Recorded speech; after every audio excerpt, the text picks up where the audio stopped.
Beri aku 1000 orang tua, akan aku cabut Gunung Semeru dari akarnya. Tapi berikan aku 10 pemuda, akan niscaya akan aku guncang dunia ini.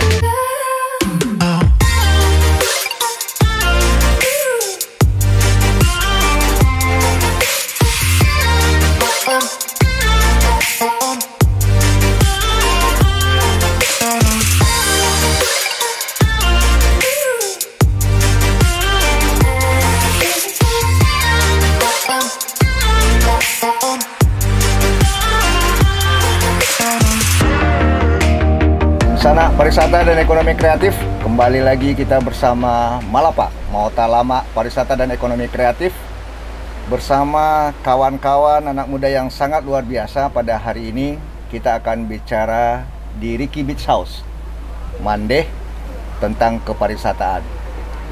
Saya ingin terlebih dahulu memperkenalkan masing-masing. Ada Ritno Kurniawan dari Nyarai, ada Yuliza Zain dari Kubu Gadang, ada Septiadi Kurniawan Green Talaupak, ada Yahdi Wakanda Kubu Kapalubanda Taram, ada Muhammad Hussein Sumatera Volunteer, dan ada Ricky Putra Sinaru dari Sumatera Autentik. Baik, Dun sanak pariwisata, awak hariko mau tahu lama tentang keluh kesah kami di kepariwisataan terkait kondisi pariwisata Sumatera Barat saat ini dan kemungkinan yang akan kita hadapi di masa-masa mendatang.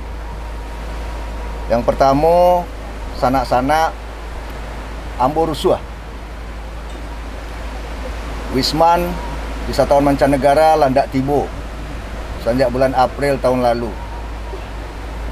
Kemudian wisatawan Nusantara memang hanya turun seketik, tapi ada yang baca di Kambo yang tibo tuh Pak, sebenarnya itu ke itu saja, perantau. Kemudian ada pemahaman bahwa memang telah terjadi perubahan pola kepariwisataan dari pariwisata massal menjadi pariwisata yang grup-grup ketek, pariwisata pedesaan, pariwisata alternatif. Kemudian akhir-akhir ko awak di Sumatera Barat juga sedang ikut di apresiasi Desa Wisata Indonesia Jadesta. Dan luar biasa, Sumatera Barat itu yang mendaftar di Jadesta itu 238 desa wisata. Ambo tak kajui 238 itu ternyata paling banyak se-Indonesia. Di sisi lain, apapun potret yang awak cari tentang desa wisata awak, tapi awak masih menghadapi berbagai respon. Nah, ambo acok mengecek ke banyak orang bahwa awak dianggap masih kurang bersih, awak masih dianggap kurang ramah, awak masih dianggap tidak menarik karena banyak tiru meniru, awak masih dianggap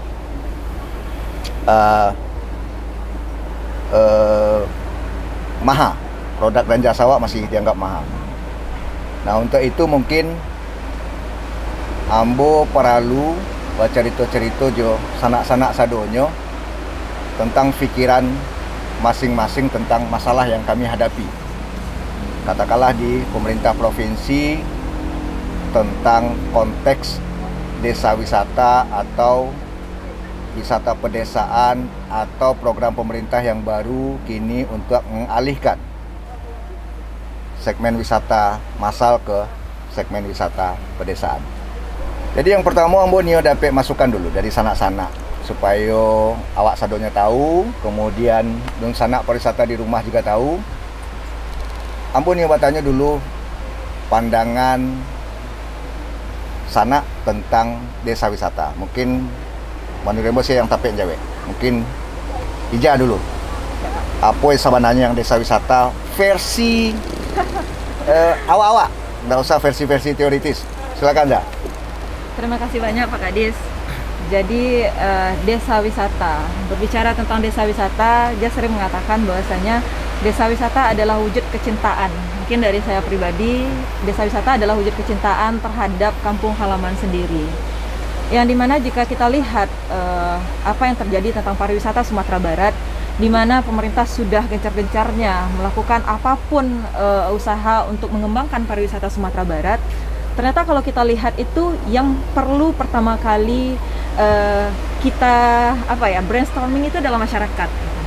Ketika semuanya mulai dari masyarakat, ini pemerintah sifatnya hanya mendukung gitu, sehingga apapun yang terjadi di desa wisata itu tidak akan membuat sustainable-nya menjadi berhenti gitu.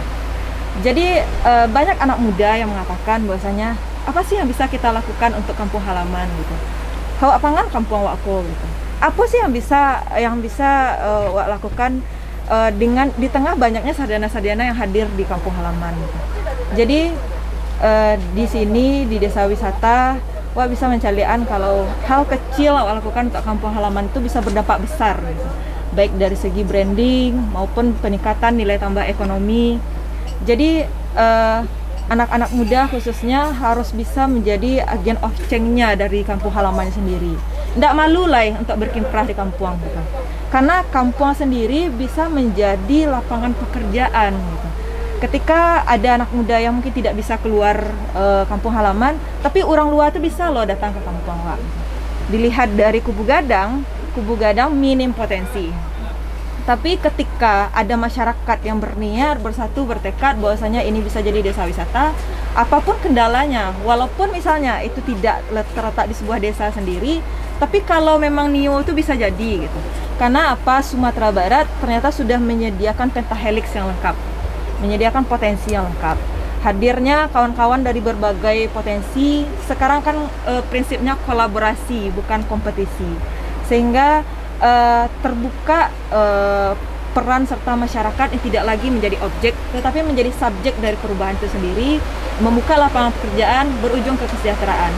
Dan desa wisata adalah wadahnya, maupun itu seni budaya, alam, kuliner, apapun itu jika dikemas dengan baik. Itulah gunanya zaman sekarang ada digitalisasi, ada Facebook, Instagram yang sebenarnya itu tidak sulit dilakukan oleh generasi muda khususnya.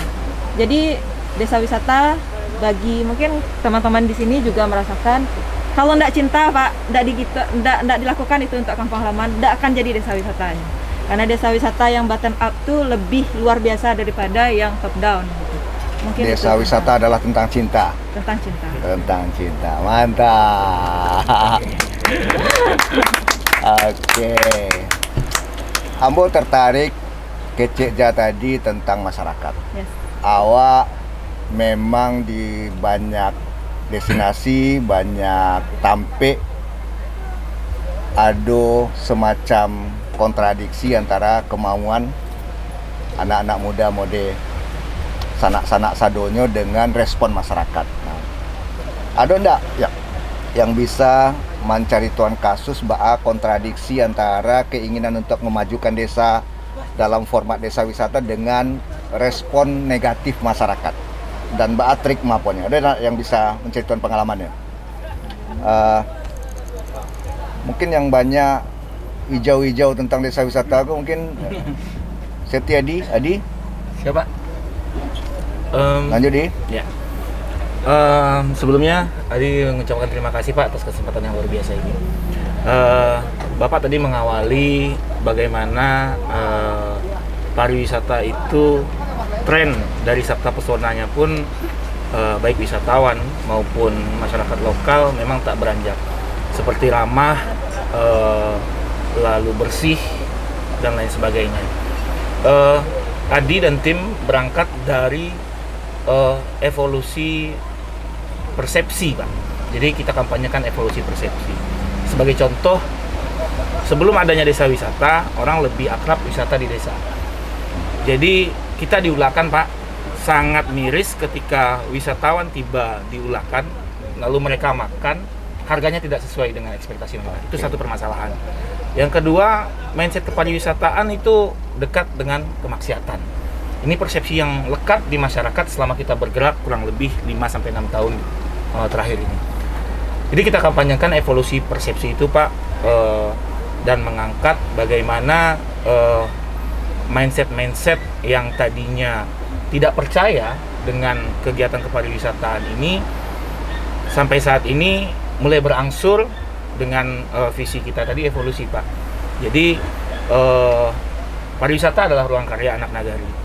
Sempat dulu kita beradu argumen perbedaan persepsi ini, Pak. Jadi stuck pemikiran, baik itu nenek mama, alim ulama, cerdik pandai, bundo kandung, dan kemauan anak muda untuk mengevolusi apa yang sudah terjadi, yang melekat di pikiran. Kalau ke kampung itu kita makanya bakal dimainin sama warga. Akhirnya pariwisata itu tak baik. Kita berangkat dari situ, Pak. Jadi kita coba lahirkan beberapa formula. Kaum muda dan kaum tua bertemu di setiap sesi. Kita sepakati desa wisata harus jadi formula atas permasalahan di masa lalu, baik itu sosial, budaya, ekonomi, dan lingkungan. Terutama terkait lingkungan, isu-isu lingkungan ini juga kita kampanyekan, Pak. Jadi sempat kalau bakso nenek mama, ciek lasung, ciek ayam gadang, Pak. Ya. Ciek lasung, ciek ayam gadang. Jadi Nggak boleh dua ayam gadang ada. Tiap nagari punya adik selingkah nagarinya. Nah, jawaban di anak muda saat itu, saat kita kawal bergerak di Ulakan, berlatar belakang permasalahan yang ada selama wisata di desa, bukan desa wisata, Pak, ya, wisata di desa. Jawabannya adalah, kok sampai kupiah, Mak, jangka parlonan ditarah. Oke. Kan begitu, Pak. Ya. Jadi ini awal mulanya. Lalu apa formulanya? Formulanya adalah desa wisata yang memang hadir sebagai solusi. Nah, kita di Nagari Ulakan menghadirkan itu, Pak. Kita komitmen dengan anak muda, suntiang di nenek mama, laki di mudo. Ya. Insya Allah pola pentahelix di grassroots atau di masyarakat ini bisa kita jalankan sampai saat ini. Mungkin itu, Pak. Mantap. Menariknya adalah kalimat evolusi persepsi. Cik lain, di sisi lain ada kelompok anak muda tadi. Nah, mungkin Abu balik lanjut ke kasus berikutnya, di mana pada beberapa kasus kami memang mandanga bahwa anak-anak muda aku selain memang sebagai kelompok yang bisa berlaku selaku pembaharu, tapi pada beberapa kasus malah bisa jadi penghalang loh. Misalkan kalau ke masuk misalnya biaya masuknya bahkan dati parkir 2 kali, orang duduk baduo langsung batu 2 apa kecil tadi dake-dake ke situ kan. Nah, kayak gitu. Ada enggak dia taruh sanak-sanak yang punya pengalaman untuk merubah mindset anak muda? Katakanlah secara ekstrim saja mau bertanya, ada enggak yang merubah warna dari hitam ke putih kelompok-kelompok anak muda? Mungkin siapa yang punya pengalaman? Didi. Mungkin saya cerita pengalaman Ambo di Kapalo Banda. Kapalo Banda itu sendiri dikelola oleh pure pemuda-pemudanya yang awak tahu bahasa pemuda aku paripaga nagari. Rancak suatu tapian itu di nan mudo-mudo. Tapi kenyataan yang awak lihat di lokasi, khususnya di tempat awak yang awak alami, itu umumnya rata-rata pemudanya karena adanya tempat main. Bahasa kami itu dulu sebelum mengenali tempat tu wisata itu tempat pemain orang ke tempat kami itu diminta PT, itu ke hal-hal yang negatif. Sampai-sampai puncaknya itu bahasa di Polres 50 kota itu untuk tingkat kriminalnya itu di Nagari awak taram untuk di tingkat kriminalnya. 99% anggota awak pemakai narkoba. Jadi penilaian masyarakat, ama-ama, nenek mama, alim ulama, tuangku juga, bahasanya ini dapat biti sanang tentu tidak berfikir untuk beli narkoba, untuk beli alkohol. Jadi Itulah awal-awal mulanya ambo di Kapalo Banda nio merubah pengelolanya supaya lebih bermanfaat. Kiranya sampah-sampah masyarakat itu ya memang bisa jadi ameh masyarakat, Pak. Alhamdulillah. Dari sampah kami ya. Dari sampah kami, Pak. Di adanya regulasi dan pendekatan-pendekatan secara emosional.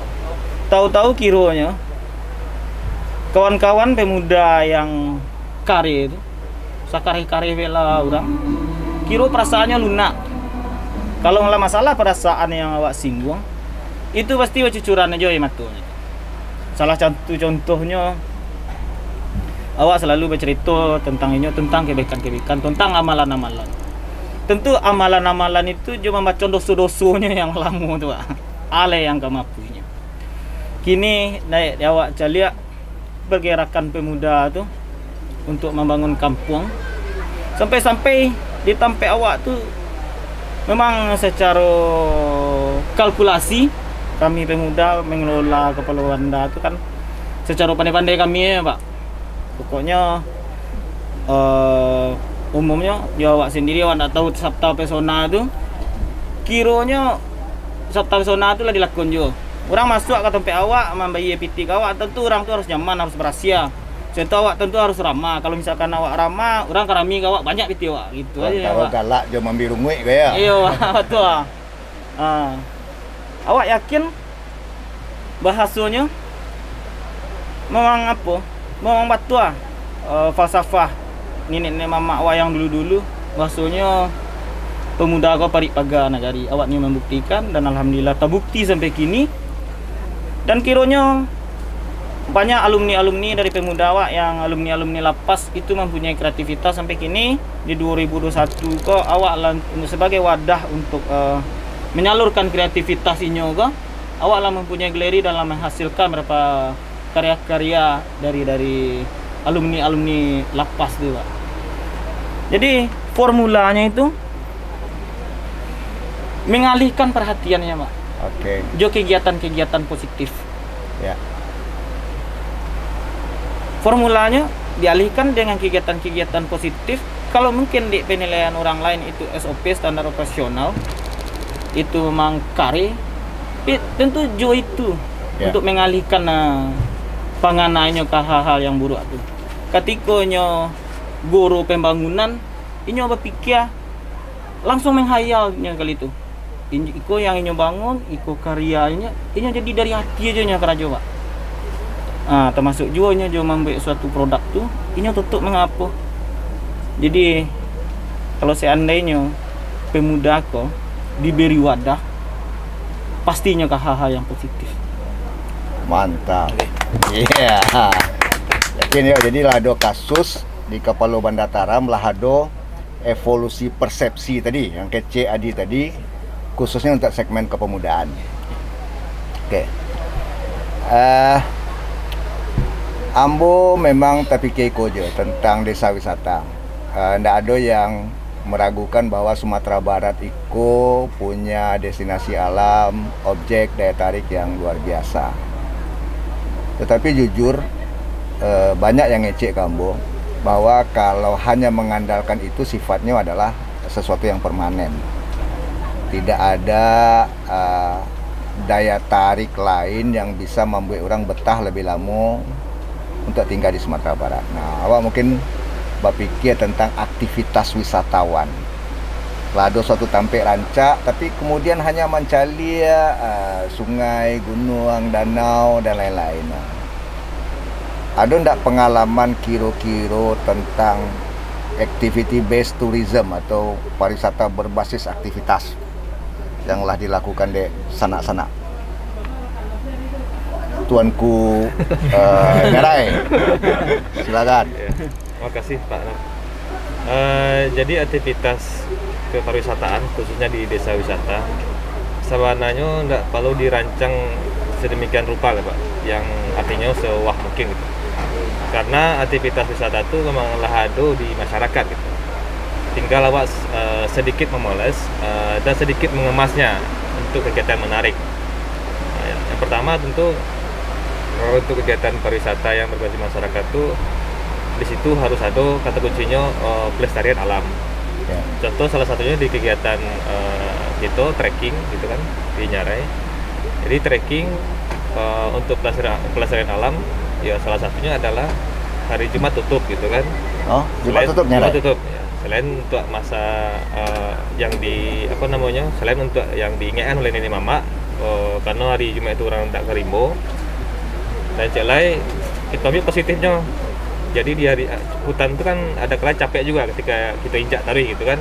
Jadi hari Jumat itu masuk istirahat hutan namanya. Istirahat hutan. Ya. Contoh di misalnya di kegiatan di sungai mungkin kita kegiatan adu arung jeram. Di beberapa kali berkala per 3 bulan sekali kita tadi mengadakan aksi bersih sampah gitu kan. Nah itu salah satunya untuk menjaga lingkungan tadi.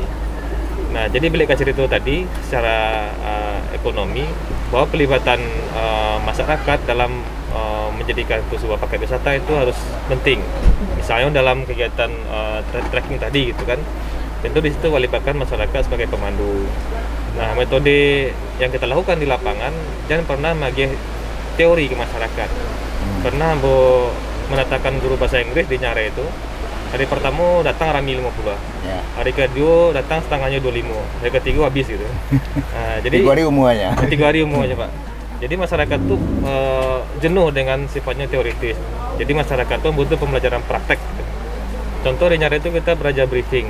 Ketika datang tamu di awal di Nyarai, ambil briefing, di belakang masyarakat mencari gitu kan. Oh, mereka membriefing gitu. Dan ternyata dengan caranya mencari yang bisa merasukan langsung 3 bulan ini bisa briefing dan sampai bulannya bisa memandu gitu kan. Nah, jadi memang sifatnya praktis dan aplikatif gitu. Dan yang lah tersedia kok hanya tinggal kemas. Misalnya ada kebiasaan masyarakat mengambil lauk pakai anak panah. Ya, jadi untuk melestarikan ikan ambil lauk pakai anak panah. Nah itu kita buat paketnya yang menarik dan kita upgrade atau canggihkan bahasanya. Nembak lauk kita buka paketnya spear fishing gitu. Spear fishing, nembak lauk, nembak ikan. Habis itu ada kegiatan ikan larangan kan yang tidak bisa dipangan-pangan. Nah, kita buat paket semenarik mungkin. Habis itu dengan nama menarik. Nah, misalnya ikan gariang, namanya bahasa Indonya maser. Habis itu untuk mengambil ikan itu menggunakan teknik fly fishing. Jadi nama paketnya adalah maser fly fishing. Dan ikan pun diambil tapi dirilis balik gitu. Dan itu tiap bulan orang Eropa datang tadi ke Nyarai itu hanya sekedar untuk mancing dari Doha juga Malaysia. Habis itu ke Nyarai mancing. Habis itu balik ke Jakarta balik. Nah itu jadi yang kan tersedia gitu Pak, yang ada di Tampek Awak gitu. Dan Celai punya alam yang bagus seperti sungai yang menarik kan, yang punya tantangan. Ya, tentunya dengan meningkatkan kualitas masyarakat seperti melatihnya gitu kan. Habis itu memfasilitasi dengan kemampuan kita yang ada dengan pengadaan peralatan dari kegiatan kita yang di Nyarai tadi. Kita beli peralatan, habis itu kita dapat bantuan sekitar banyak dari dinas gitu kan. Nah kita buat kegiatan arung jeram di Sungai Batang Anego.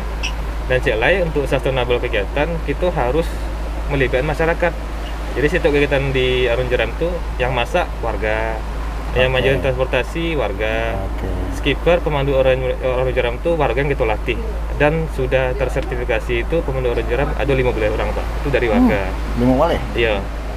Dan efeknya adalah ketika menjelek pariwisata itu adalah berdampak ekonomi kayaknya, lah memenuhi kebutuhan sehari-harinya. Dulu di Nyarai itu tahun 2003 balik bergabung hanya 5 orang pemandu. Sekarang pemandu kita adalah 165. Dan rata-rata tuh hampir 80% itu matan pada bang kayu yang biasa menabang anak kayu gitu kan. Ketika per minggu pendapatannya cuma 100, per minggu itu lah bisa pendapatannya 300 sampai 100 kan. Jadi dengan kemasan yang menarik, dengan alam yang ada gitu kan, dengan datang kunjungan, ekonomi meningkat, tentu berimbas ke masyarakat sekitar. Dan poinnya penting adalah menjaga lingkungan tadi.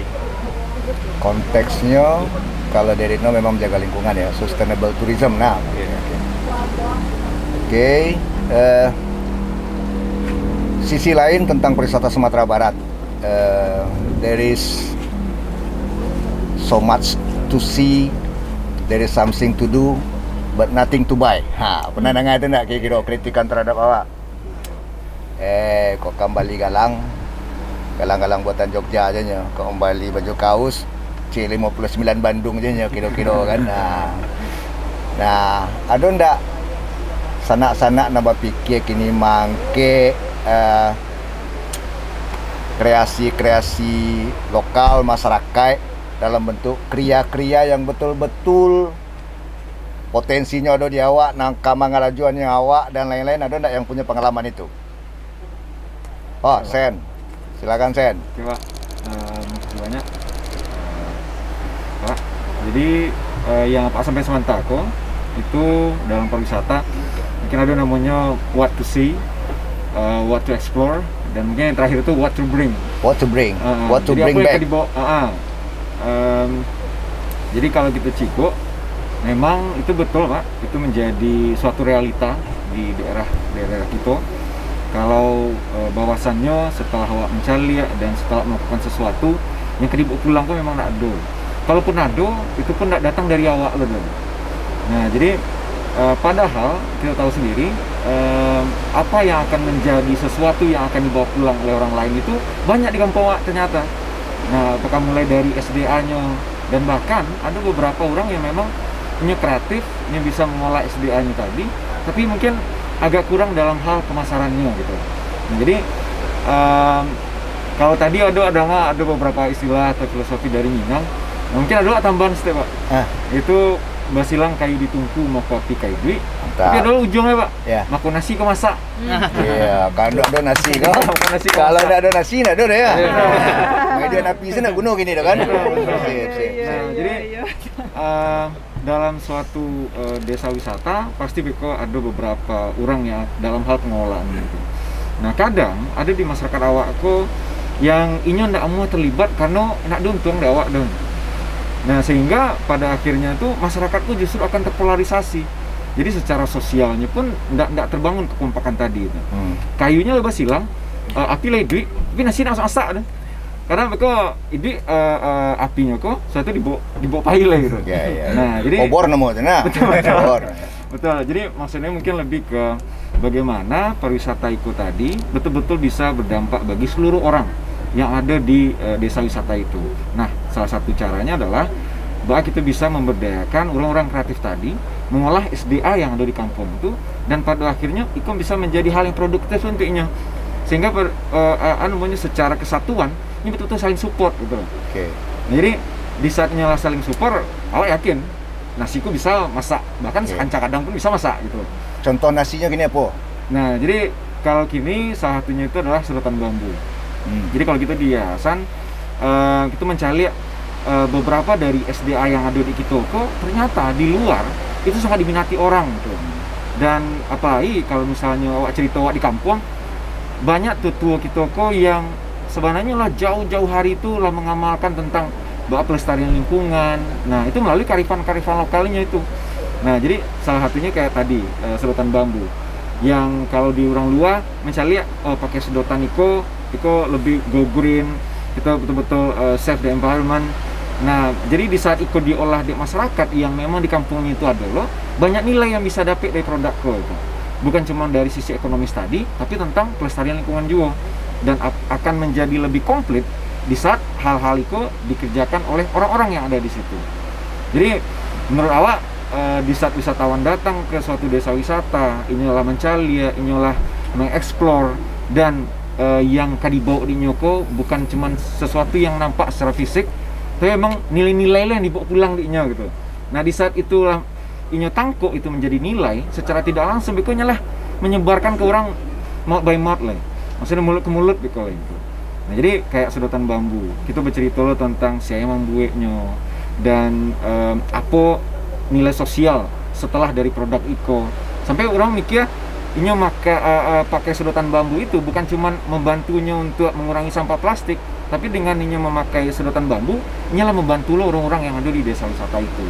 Jadi kalau mencari memang seluruh aspek-aspek atau unsur masyarakat tadi memang merasakan dampak dari pariwisata itu gitu. Dengan aktifnya something to bring back gitu Pak. Jadi ya kalau kita sendiri di yayasan kita coba berdayakan, salah satunya itu ada kawan-kawan di Bottom Craft Di kawan-kawanku bahkan dicap orang gila, Pak. Dicap main-main. Karena kayaknya kayak main ale-ale gitu, Pak. Nah, kadonya orang Bali itu aja. Dan syukur alhamdulillah Ternyata? setelah dilakukan, dan ternyata justru orang tuh apresiasi. Bahkan rame orang kumpul di tempat itu gitu. Ada yang ambil asbak, ada yang ambil apa, pokoknya lah dicibodenya. Dan setelah di Bali orang pun akhirnya, ternyata itu bisa dijual sampai harga segitu ya. Apalagi kalau misal dia tahu kalau di luar negeri harganya segituan. Jadi maksud awak itu bisa menjadi motor lo untuk menggerakkan yang lain, sehingga mencari pariwisata itu bukan cuma berdampak ke beberapa orang, tapi bisa menyeluruh. Nah, seperti itu mungkin. Oke.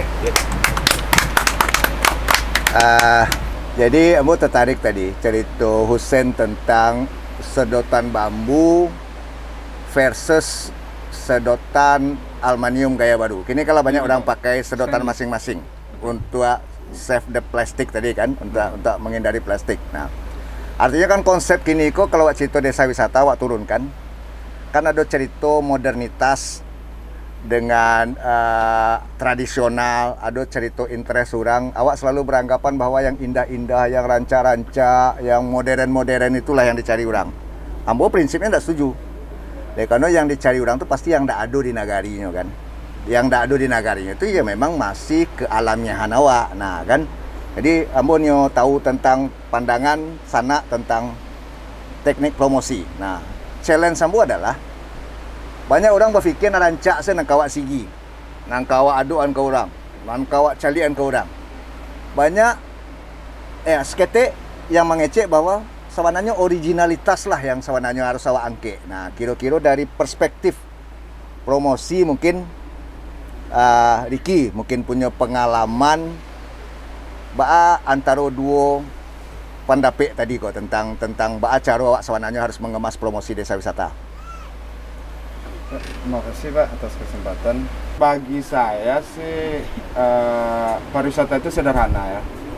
Ya, pariwisata itu sederhana. Kita nggak harus ngejual yang bagus-bagusnya. Karena sekarang pariwisata atau desa wisata itu terlalu identik dengan betonisasi. Ya. Nah, bagi saya di Autentik Sumatera sebagai contoh kasus Sungai Pinang, kami jemuran Pak, kami jual ke Perancis. Ya. Dan itu adalah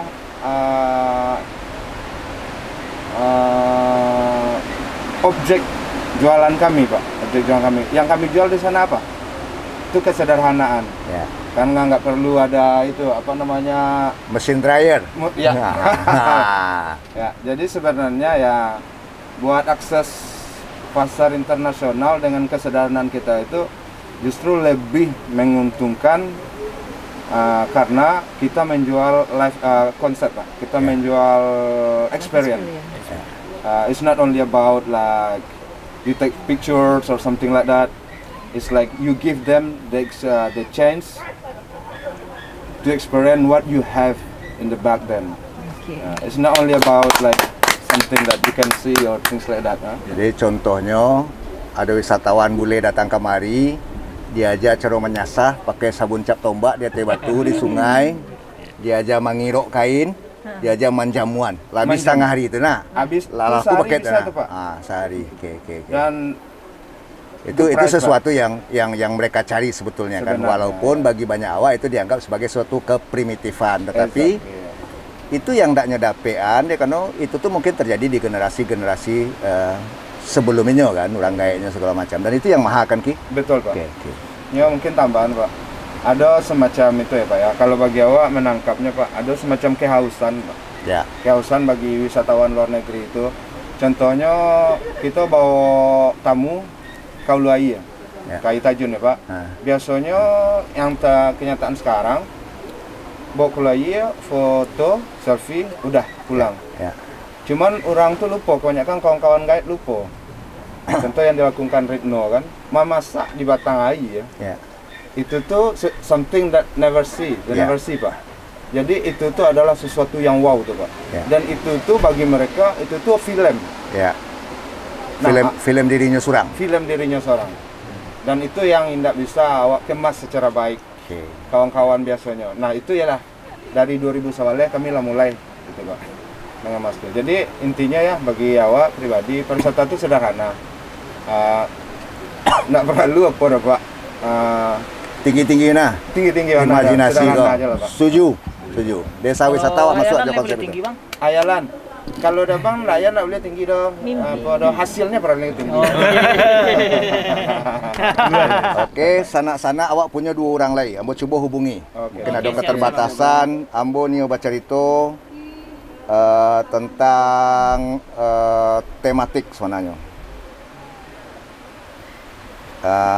Lo, Tengku, kami kumpul sama-sama kini jo kawan-kawan. Jadi mungkin di alun tibo pakai video call saja ambo nio pandape Tengku tentang desa wisata yang sabananya dalam pikiran ambo sebahagian desa wisata itu temanya adalah tema pertanian. Nah, Tengku kan punya pengalaman di bidang pertanian khususnya kopi. Nah, kira-kira bisa ndak Tengku mencari tuan kami apa yang ada dalam pikiran Tengku ba'a memframing desa wisata ko dari perspektif pertanian. Jadi awak lado kabun, awak lado sawah, awak lado macam-macam.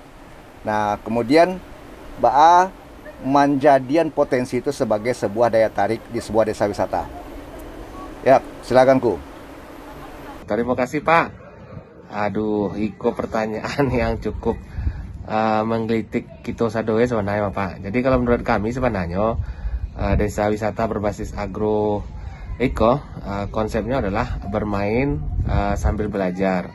Bonusnya adalah dapat view rancak.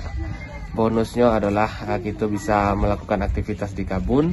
Bonusnya bisa membawa pulang atau menyicipi hal-hal yang ada dalam agro tersebut.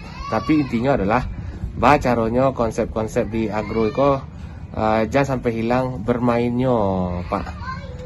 Kalau hilang bermain sambil belajar kok tentu daya tariknya akan berkurang.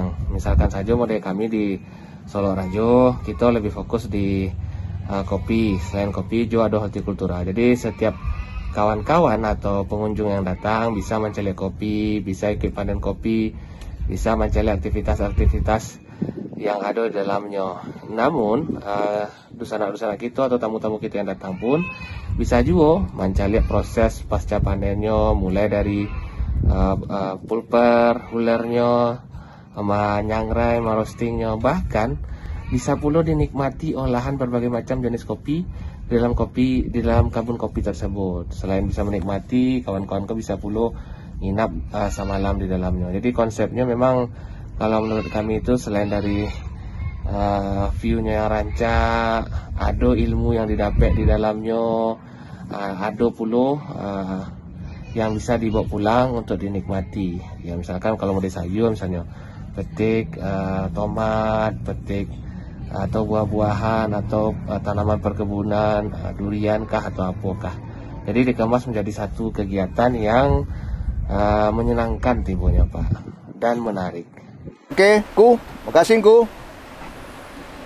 Sukses, capek tibo ya. Oke. Surang lain mungkin kawan wa kon nanapo ya, tukang KB nah. Tukang KB Ajo Wayoe. Namo ranca. Pak coba. Oke. Kom Jo. Yo, waalaikumsalam Pak Nov. Apa kabar Pak Nov? Kami cerita-cerita jo 6 orang sana. 2 sedang dalam perjalanan. Mungkin Ajo juga sedang perjalanan. Di mana posisi Jo? Mohon maaf Bana Pak awak ndak bisa langsung pergi ke Sungai Pinang dah ke Riki Saus karena kondisinya telah tiba di kami lo. Ini masalah Covid kah. Ya diurus lo dulu kurang gaek. Moga-moga bisa selesai urusannya secapeknya hari ko. Ambo sedang berada di Jamil Pak. Mohon doa sanak sadonyo supaya orang gaya ambo segera dibebaskan dari beban kesehatan ko. Kami lah cerita banyak hal. Ambo cie pertanyaan pamungkas kajonya. Ba'a cara membungkuh desa wisatako dari perspektif seorang Ajo Wayoe. Bungkusan dari Ajo, silakan. bicara soal pariwisata sebenarnya kama tantu gini kah, kama maduk gini kah dalam hidup sebagai orang Minang ada saja potensi pariwisata. Cari gini kah, mau urus orang kayak ambo. Betapa hubungan anak dan bapak, hubungan yang sangat manusiawi, menjadi tema luar biasa di banyak film barat, tapi dalam realisasi hidup orang barat itu sendiri langka kemesraan antara anak dan orang tua itu.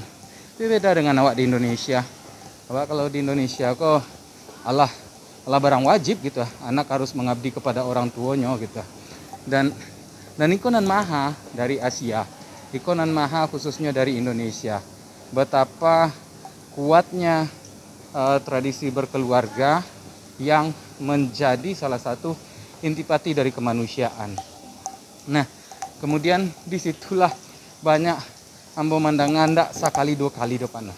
Ndak sekali dua kali do. Acok panah ambo mandanga dari kawan-kawan orang Asia yang bilang bahwa for this long time I'm feeling I'm meeting human when I'm going to Indonesia. Ambolah hidup bertahun-tahun, ambolah pergi ke banyak tempat, menemui banyak manusia. Tapi ambo bersebut dengan yang bana-bana manusia itu yo di Indonesia katanya. Masya Allah, masya Allah pana, masya Allah. Mereka nyaman berada di negeri ini karena mereka masih ketemu dengan orang-orang yang suka berbagi senyum, orang yang masih kado kawan jatuh motornya di tagaan, orang yang masih yo ndak ada susah surang dah, susah itu susah basamu. Dan rupanya iko sebenarnya dicari selain alam, selain budaya, kemanusiaan kok dicari kira. Hariko ternyata tidak bisa lagi disamakan dengan visi 30-40 tahunan lalu dah. Nggak bisa disamakan dengan visi awal-awal ketika pariwisata dikembangkan dengan jargon Visit Indonesian Year misalnya beberapa tahun yang lalu. Nggak seperti itu lagi.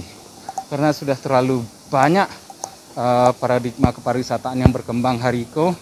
Ada pariwisata mencari pengalaman, ada pariwisata mencari sejarah, ada pariwisata mencari hantu bagai dulu. Nah itu butuh update sangat cepat. Untuk merespon perkembangan hariko saja, kita perlu riset tentang kondisi hari ini, mencari lebih banyak, mencari lebih laweh. Baru kita bisa baru kita bisa mengarrange langkah-langkah kita supaya sesuai dengan kebutuhan hari ini loh. Kunun lo kalau awak menyiapkan langkah untuk masa depan awak, and it means we need some leaders to unite. Karena follower tidak akan bisa merancang masa depan. Follower hanya mengikuti apa yang sedang tren hariko. Leader bisa merancang masa depan. Dan mau bertemu leader tuh di siko. Mereka adalah orang-orang yang punya lokus nyata. Mereka adalah orang-orang yang berasal dari entitas pergerakan pemberdayaan yang nyata. Dan yang carito yang mereka jual bukan caliaklah tampe sianu, caliaklah tampe di situ. Jualan mereka adalah pailah tampe ambo. Artinya kami tidak akan sulit untuk mencari labor, tidak akan sulit untuk mencari contoh tuh, karena contoh tuh adalah apa yang digerakkan di kawan-kawanku sendiri. Bo berharap tim Sanak kedepannya bisa betul-betul menjadi dusana bagi seluruh penggiat pariwisata. Dan pariwisataan tuh hariko kiblatnya bisa diputar kok. Karena kiblat barunya Sumbar. Assalamualaikum Pak. Oke, makasih Jo. Sukses. Dan lama-lamanya kawan-kawan lah nunggu Jo. Say hello to Ajo. Oke. Ajo. Oke Jo, dun sana pariwisata dan ekonomi kreatif sadonyo. Awak sampai di ujung kota lama awak pada sore hari ko. Ada beberapa hal yang bisa awak simpulkan dari otak awak sore ko. Yang pertama adalah memang pandemi ko berdampak. Awak tiarap sadonyo Tapi mudah-mudahan dengan tiarap itu tidak melahirkan matinya kreativitas awak, matinya imajinasi awak, matinya ide-ide bernas awak. Ambo selalu katakan iko ibarat pit stop Formula 1. Sudah balari sekancang-kancangnya berhenti. Cuma masalahnya berhenti kok lampiang 2 tahun kan. Jadi awak ambil ango, awak berbenah dan lain-lain. Dan saat yang tepat loh kini awak membalikan persepsi awak bahwa pariwisata itu sebenarnya tidak tinggi-tinggi bana, tidak muluk-muluk bana, bodanga dari sanak-sanak sadonyo tadi, fikirkan sederhana, optimalkan potensi yang ada. Dan ambo fikir ide awak bersama untuk membentuk satuan tenaga konselor pariwisata yang artinya adalah dari pelaku-pelaku langsung di lapangan yang memang tumbuh membusik dari bumi, memang bisa baca itu dari hati ke hati dengan komunitas desa wisata, Pok Darwis dan lain-lain. Ambo yakin bahwa itu akan sangat efektif dibandingkan dengan yang melakukan bukan sanak-sanak sadonyo ke komunitas desa wisata dan Pok Darwis. Misalkan katakanlah Ambo atau beberapa kawan lain mungkin bahasa ada gap, ada jarak dan lain-lain, dan Ambo tidak cukup punya pengalaman untuk bercerita tentang itu. Jadi ada kata-kata semangat dulu Ambo dengar dari seorang presiden pertama, Soekarno. Beri aku 1000 orang tua, akan aku cabut Gunung Semeru dari akarnya. Tapi berikan aku 10 pemuda, akan niscaya akan aku guncang dunia ini. Nah, kira-kira udah sepakai waktu. Ada 8 gini. Target 88. Target 88. Dung sana pariwisata dan ekonomi kreatif. Kira-kira begitulah akhir dari Otalama kita pada hari ini. Mudah-mudahan 8 orang sanak yang bertemu, berkumpul, dan berkomitmen untuk membantu mengembangkan desa wisata dan Pok Darwis di seluruh Sumatera Barat selalu berada pada semangat dan komitmen yang luar biasa, dan mudah-mudahan kita semua bisa melaksanakan tugas dengan sebaik-baiknya. Terima kasih atas atensinya. Salam pariwisata. Salam ekonomi kreatif. Salam pintu masuk.